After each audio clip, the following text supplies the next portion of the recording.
1. Una vez analizadas todas las cosas buenas y malas que había observado, creo que los seres humanos todavía tienen la posibilidad de corregir el curso de su destino. Los adultos tal vez ya han perdido su posibilidad de cambiar porque su estructura mental ya es rígida y no acepta los cambios con facilidad. Sin embargo, los jóvenes, como Yasmín y sus amigos, todavía no están contaminados. Sus mentes son frescas y creativas, no están atadas a las costumbres, tienen el valor para hacer cambios y tienen tiempo, recurso que los adultos ya no pueden conseguir. Conclusión 2. Analizando todo el conjunto de vivencias, creo que los seres humanos todavía están a tiempo de llevar a cabo una transformación profunda de su sistema de vida. Esa transformación deberá ser hecha por los adultos jóvenes y deberá encaminarse a abandonar la cultura de los objetos para regresar a la cultura de los sujetos, en donde el desarrollo integral de la persona es el propósito que todo el quehacer humano. Conclusión 3. Creo que el ser humano puede redescubrir su mundo interno. Por ese fenómeno llamado progreso, el humano ha perdido conciencia de su naturaleza espiritual y eterna, para encarcelarse a sí mismo en el mundo perceptible a los sentidos físicos. Ha cambiado lo eterno por lo temporal, lo visible por lo invisible, que es más real que lo visible. La ocasión en que estuve presente cuando Yasmín estaba entablando una conversación con su creador, el edificio raro, me demostró que los humanos, cuando menos algunos, no se han olvidado por completo de ese mundo invisible. Lo que han perdido es la habilidad de mezclar el mundo espiritual que no captan directamente con el mundo material que perciben por los sentidos.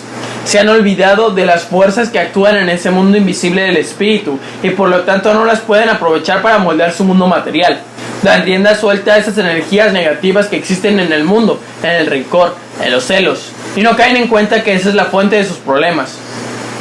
Han llegado a creer que la ciencia que inventó la licuadora y el tostador de pan de Doña Florinda está peleada con ese mundo espiritual de las ideas, de las emociones, de los hábitos con Dios. Número 4. No han caído en cuenta que todos los adelantos científicos primero existen en el mundo espiritual del científico o del inventor y luego se materializan en el mundo de los sentidos. Si no existieran primero en el mundo del espíritu, nunca podrían materializarse como algo palpable. Conclusión 5. Como la mayoría de los humanos no caen en cuenta que sus vidas se definen en ese mundo espiritual, han dejado que una minoría, más inteligente y mejor preparada, los manipula al llevar sus mentes de ideas equivocadas, de patrones de conducta antinaturales, de prejuicios y de conceptos llenos de limitaciones. Don Pánfilo y Doña Florinda, sin saberlo, seguían al pie de la letra una serie de patrones de comportamiento que hacían sus vidas miserables y huecas. Esmeralda, la amiga de Doña Florinda, de alguna manera había descubierto el tucro y había aprendido a cultivar ideas y actitudes más positivas y productivas. Pero Don Pánfilo y Doña Florinda, como la gran mayoría de las personas, seguían atrapados en esas costumbres de tenerle miedo al miedo, de malgastar sus vidas odiando y lleno de resentimientos. Les resultaba imposible vencer el vicio del conformismo y del aislamiento. Preferían lo malo conocido que lo bueno por conocer. Renunciaban a dejar la orilla para conocer lo que existe más allá del mar de lo visible y lo sensorial. Conclusión 6. Por lo poco que pude observar, podría decir que los humanos han perdido el sentido del papel que Dios puede jugar en sus vidas como un elemento indispensable para encontrar la felicidad y el bienestar. Aunque no me tocó percibirlo en la semana que pasé con los humanos, mi maestro de sociología me dijo que uno de los factores más importantes en el proceso de autodestrucción que se está dando en las personas es que los humanos están confundiendo la espiritualidad con la religiosidad. Y creen que el hecho de practicar un ritual religioso significa tener una buena relación con el Creador. Como el ritual religioso no produce ninguna mejoría real en la calidad de vida de las personas, estas, en su ignorancia, se confunden y llegan a creer que Dios no tiene nada que ver en su proceso de vida en el mundo visible de los sentidos. Conclusión 7. Si a esto se suma que muchos líderes religiosos usan a Dios para abusar de las personas y explotarlas, entonces es más fácil entender la confusión y el rechazo de muchas personas al tratar con Dios y con ese mundo espiritual, que siempre están en nuestro alrededor. Para compensar ese vacío interno, tratan de encontrar en el mundo material de los sentidos ese bienestar que necesitan tener, y lo único que logran hacer es caer en manos de eso que llaman ego, quien puede trabajar a sus anchas en el proceso de destruir al ser humano, ahogándolo en un mundo de vivir controlado por el qué dirán, por el aislamiento, por el orgullo, por el afán de competir y acumular y por muchas otras actitudes y patrones de comportamiento que aíslan al ser humano de Dios. Espero que si alguna vez un ser humano lee estas líneas, se siente inquieto por aprender sobre su ego, porque ahí descubrirá la causa de sus desgracias. Conclusión 8. Otra conclusión que puedo sacar de mis observaciones es que los humanos están perdiendo rápidamente su capacidad de comunicarse. Hay adelantos tecnológicos maravillosos, como esos aparatos que tenían en la casa de la familia Pocoqueda que llamaban televisión y teléfono, pero esos aparatos, aunque ayudan a transmitir imágenes y voces, han hecho que las personas pierdan la capacidad de interactuar directamente con las personas, especialmente cuando se trata de asuntos íntimos. Es seguro que la mayoría de los problemas entre don Pánfilo y doña Florinda, y don Pánfilo con sus hijos, se podrían resolver rápidamente si supieran comunicarse. Conclusión 9. Las personas saben hablar muy bien, pero no saben comunicarse. Tienen mucho miedo al rechazo, a ser lastimados, y por eso su comunicación a nivel personal se está terminando. Una prueba de eso es que aunque el ser humano es un animal social, donde el liderazgo y la comunicación son parte de su naturaleza, en la escuela de Yasmina había cursos de relaciones personales, de liderazgo, de formas eficaces de comunicarse, en donde las personas tienen que aprender nuevamente sus habilidades que por miles de años fueron parte de su esencia misma. Al no haber comunicación, las personas se sienten aisladas y solas, ya que no pueden expresarse lo que llevan dentro, y tampoco pueden saber lo que otros seres humanos quieren y necesitan expresar. Conclusión 10. Las personas están más aisladas y me imagino que las diferentes colonias de seres humanos también se están separando unas de otras. Porque al no tener una comunicación honesta y sincera, las otras personas y los otros pueblos se vuelven nuestros enemigos. Es seguro que si los seres humanos no restablecen su comunicación, se acabarán unos a otros como sucede con la familia Pocoqueda. Otra cosa muy importante que descubrí es que los seres humanos al nacer no saben nada y todo lo que necesitan para vivir lo tienen que aprender a medida que viven. En nuestro mundo no sucede así. A mi prima la araña nadie le enseña a tejer su telaraña porque nace sabiendo todo lo que necesita. Pero Joaquincito nació sabiendo cómo enfrentarse a los problemas que causaba don Pánfilo y de ahí venía su frustración al no saber qué hacer. Conclusión 11. Y ese hecho de no saber nada implica que todo hay que aprenderlo y el riesgo es que si los maestros que van a enseñar cómo vivir están mal preparados, la nueva persona aprenderá cosas equivocadas. Por eso Joaquincito golpeó tanto al niño de la escuela. Está aprendiendo mal de su papá. Así es como se transmite de generación a otra el conocimiento. Tienen que vivir para aprender, pero si viven en un ambiente negativo y amenazador aprenderán a ser así. Y además, eso será lo que la nueva persona enseña a otros seres humanos. Si el ambiente de los seres humanos es cada vez más negativo y amenazador, eso será lo que aprendan niños como Joaquincito y se establecerá una reacción en cadena que nadie escapará. Ojalá que queden todavía seres humanos buenos, equilibrados, que puedan enseñar cosas buenas, cosas positivas, cosas constructivas al resto de las personas. Recordé la película que fui a ver con Yasmina al cine. Aunque no entendía todo lo que sucedió en la película, sí pude captar muchas ocasiones donde los seres humanos lastimaban a sus semejantes. Si eso van aprendiendo de las personas que estaban en el cine, luego lo llevarán a la práctica en la vida real y el resultado no es difícil de predecir.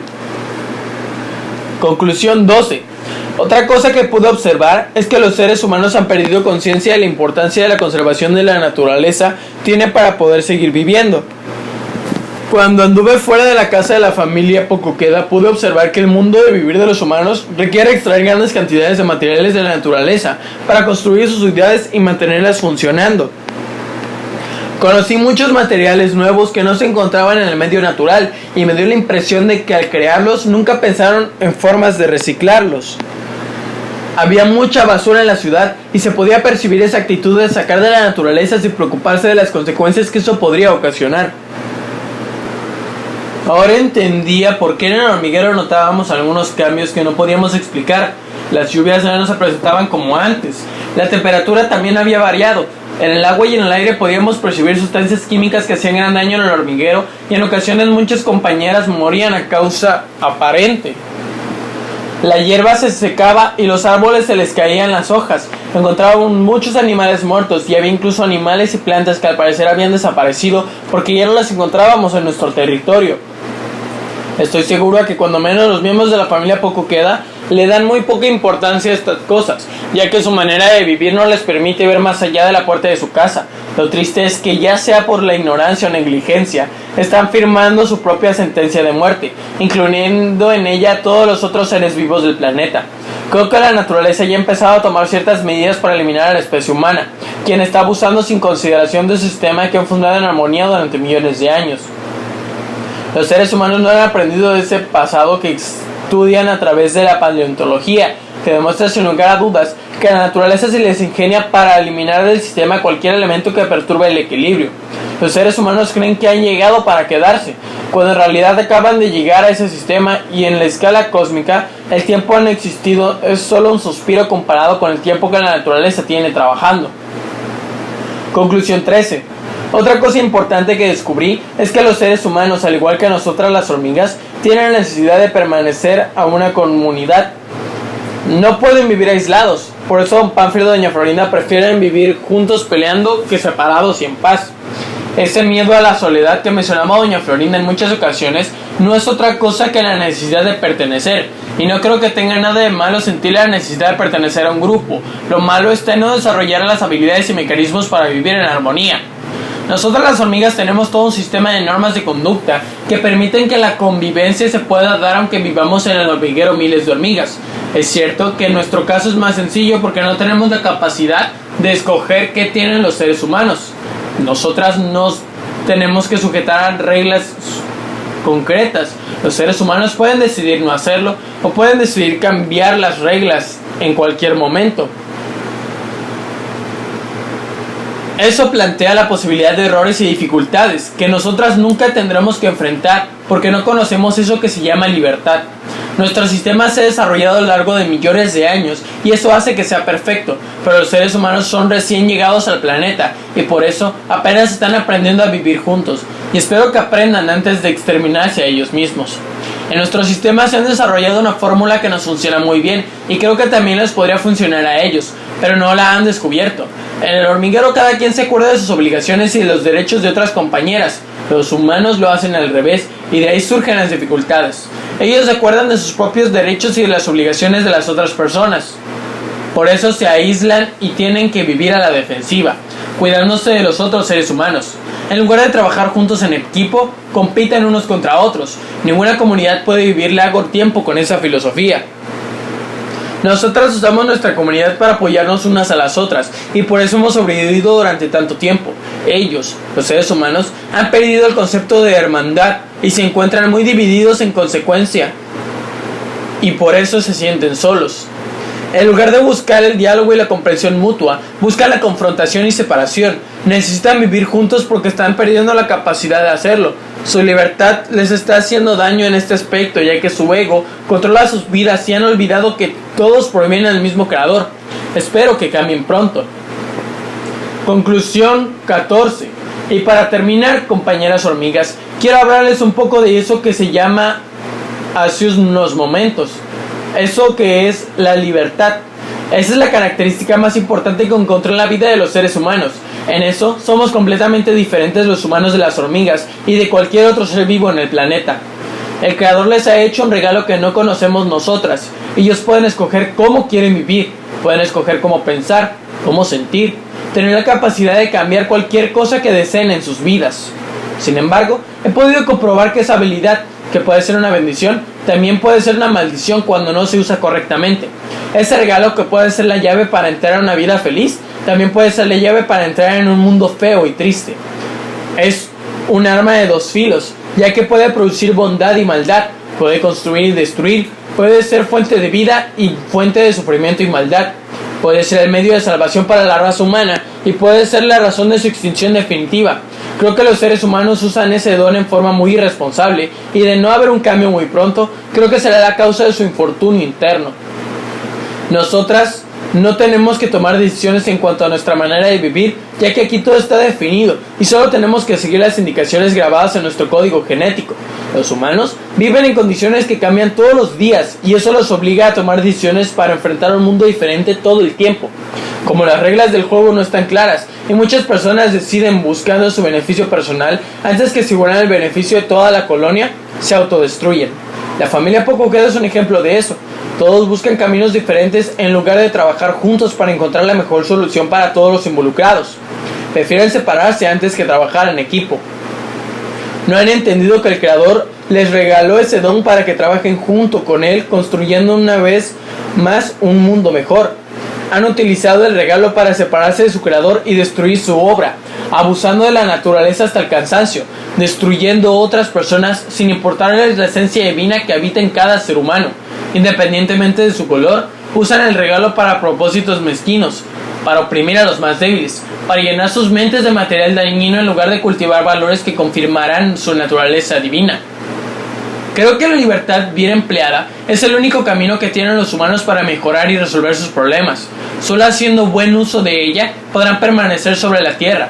Ojalá que el Creador sea un poco más paciente con ellos y les haga saber que no están haciendo las cosas bien.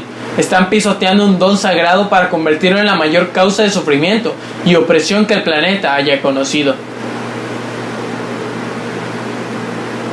Yo estaba tan concentrada en mi exposición que no había caído en cuenta que las reacciones de mis compañeras, indudablemente que todas estaban sorprendidas por mi narración, para ellas los conceptos que estaba mencionando eran desconocidos.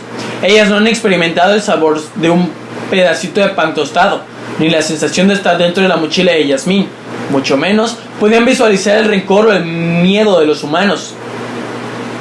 Me di cuenta que mi experiencia me había enseñado cosas que me habían cambiado, formando otra Hipólita muy diferente a la que había salido la semana anterior. Al ver las reacciones de mis compañeras, supe lo más profundo de mi ser que el hormiguero ya no sería lo mismo para mí. El haber experimentado el mundo de los humanos me había enseñado un mundo mucho más amplio que el hormiguero, y mi realidad anterior ahora me resultaba pequeña y poco atractiva.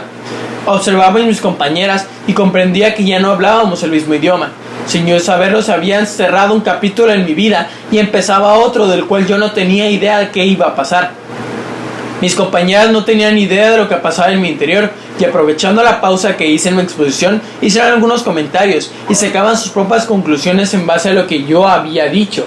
Una de ellas me hizo una pregunta: Hipólita, si pudieras, ¿volverías al mundo de los humanos? Todas las antenas de mis compañeras apuntaron hacia mi señal de atención. Sin poder evitarlo contesté: creo que pronto volveré a partir. La reacción no se hizo esperar. Asombro, cuestionamientos y recriminaciones aparecieron inmediatamente, ya que era impensable que una hormiga renunciara a vivir en su hormiguero. La hormiga instructora cuestionó: las hormigas hemos vivido por millones de años en colonias como esta. ¿Por qué quieres ser diferente? No supe qué responder. Ni yo misma entendía lo que me pasaba. Solo existía la certeza de que volvería a partir. No sabía si regresaría al mundo de los humanos. Solo sabía que ahora existía en mí una fuerza interna que me empujaba a descubrir lo que existe fuera del hormiguero. Yo estaba peleando con mi colonia.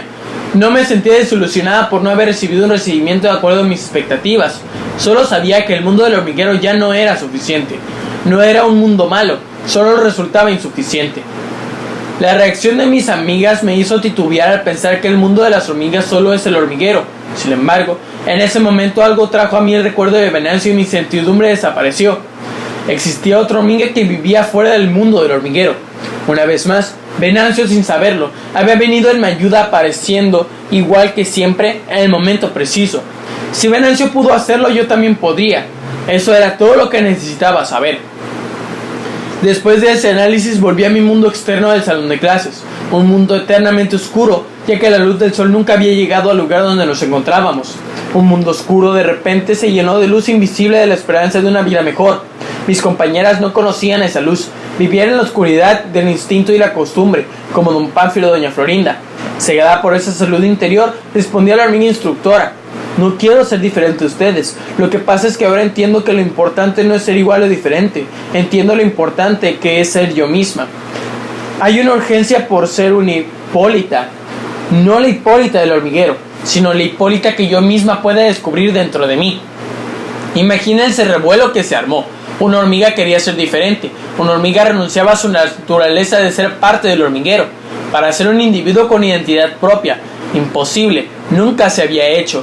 Mis compañeras reaccionaron como un solo bloque ante la idea de tener una personalidad propia, porque ellas nunca habían estado en contacto con la posibilidad de escoger. Se sentían atemorizadas y confundidas ante la posibilidad de ser diferentes a lo que siempre hemos sido.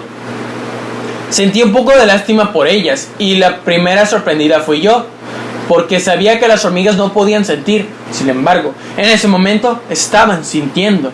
Podía descubrir dentro de mí algo que los humanos llamaban emoción. Era sensación completamente nueva, y era algo fenomenal poder sentirlo.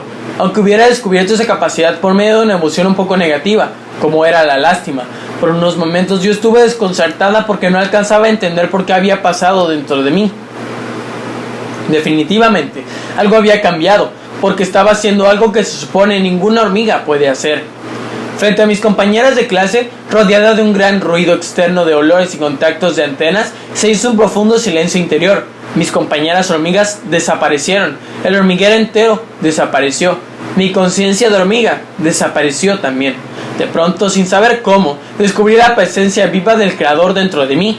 Podría decir que lo sentía complacido con lo que estaba pasando, y en el lenguaje del amor que conocemos todas las criaturas, me habló diciendo: Hipólita, tú has tenido el valor de perseguir tus sueños, arriesgando incluso tu esencia misma de la hormiga del hormiguero. Por eso te concedo eso que solo tienen mis hijos predilectos y que pudiste percibir en los seres humanos. Te concedo la capacidad de ser libres, te concedo la capacidad de pensar, de sentir y de actuar por iniciativa propia, independientemente de tus instintos y de las costumbres que aprendiste en el hormiguero. Te concedo la capacidad de decidir cómo quieres ser y te concedo el poder de usar esa capacidad como te parezca. Úsala para tu beneficio personal y para ayudar a otras hormigas que tengan el valor de luchar por lo que creen. Hipólita, sé libre. No hay forma de describir ese momento. Lo único que puedo decir es que fue lo mejor que nunca me había pasado. Por primera vez, comprendí quién soy y comprendí que para qué había sido creada. Entendí que el hormiguero y mis compañeras hormigas eran un truco del creador para llegar a ese momento. Entendí que en mi vida ahora tenía un rumbo y que tenía la capacidad de recorrer el camino hacia la plenitud y la realización propia. Podía entender que todo estaba bien y que ahora era hora de empezar una nueva etapa que estaría marcada por el descubrimiento de mí misma y por la capacidad de ser feliz. Ahora mi casa era el universo y el hormiguero mi antiguo mundo, solo la puerta para entrar a mi nueva casa. Todo estaba bien. Poco a poco mi mundo externo regresó, pero ahora lo veía completamente diferente. Ahí estaban los granitos de tierra, las pequeñas piedras, el ruido de mis compañeras. La hormiga instructora, sin embargo, los veía diferentes. Sabía que eran parte de mí y que siempre serían parte de mí, pero también sabía que no eran mi fuente de vida.